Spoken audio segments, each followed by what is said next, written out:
Жастар театрында жаңа қойылым. Елордалық өнер сүйер қауым Тілеп сары қыз трагедиясын тамашалады. 18 ғасырдың екінші жартысында өмір сүрген әйгілі күйші Тілеп Аспантайұлы туралы не білеміз? Ол мәдениет саласында қандай қолтаңба қалдырды? Бұл сауалдарға жастар театрында тұсауы кесілген трагедиядан жауап іздеп көрдік. Трагедияда қос ғашықтың махаббатқа деген беріктігі дәріптелді. Жалған өмірде қосыла алмаса да қабірлері бір жерге орналасқан. Себебі күйшінің соңғы тілегі осы болатын. Сезімін жасырған сері соңғы сапарында сары қыздың қасында қалуды қалапты. Күйші Тілеп сүйгеніне қолы жетпесе де артында із қалдырды. Бүгінде ұрпағы ұлықтап ісінен үлгі алуда. Балалық махаббаттың ең кәртайғанға шейін жүректі сақтау, соны жаңағыдай өсиет арқылы айтып кету, мені соның жанына апарып жатқыз деп. Қайта ол кісінің балалары болды, әйелі болды, семьясы болды. Бірақ сонда да ең қайтар алдында шынын айтып, сонда нетіп болды. Ондайға әрбір адамның ол бара алмайды ондайға. Өйткені ол үшін үлкен жүрек керек, үлкен махаббат керек, үлкен сезім керек.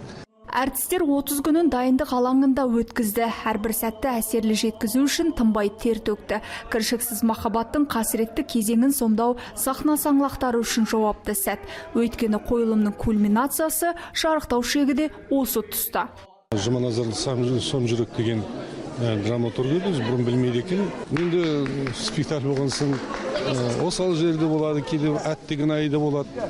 Бірақ жалпы спектакль дұрыс жүрді ғой деп ойлаймын. Мирхат Амангелдин жастар театрының актері. Әртіс үшін ән айту би билеу бөтен іс емес. Домбыра шертіп, гитарада да шебер ойнайды. Ал қобызды бас кейіпкер осы қойылымның арқасында меңгереді. Арнайы сабақ алады. Екі ғашықтың бір-біріне деген шынайы сезімі, соларды айталмауы бір-біріне деген, түсініп тұрса да бір-біріне деген жеткізе алмауы, сонысымен бұл спектакль менің есімде қалады. Тағдырымен талайдың есінде қалған Тілеп Аспантайұлының махаббатқа беріктігі кез келгенді таңғалдырары анық. Себебі күйшінің күмбірлі күйбең тіршілігі сары қызбен байланысты. Жүрек қалауын құлай сүйсе де өмір бойы жақ ашпады. Жары болса да таңдауына секем түсірмеді. Қобыздың құлағында шебер ойнайтын теңдессіз талант иесінің құрметіне бұған дейін балеттік шара, халықаралық байқаулар, концерттер ұйымдастырылған болатын. Енді күйшінің өмірін кейінгі ұрпаққа өнеге ету үшін спектакль қойылды. Камила Маулен, мәдениетке саяхат, Астана.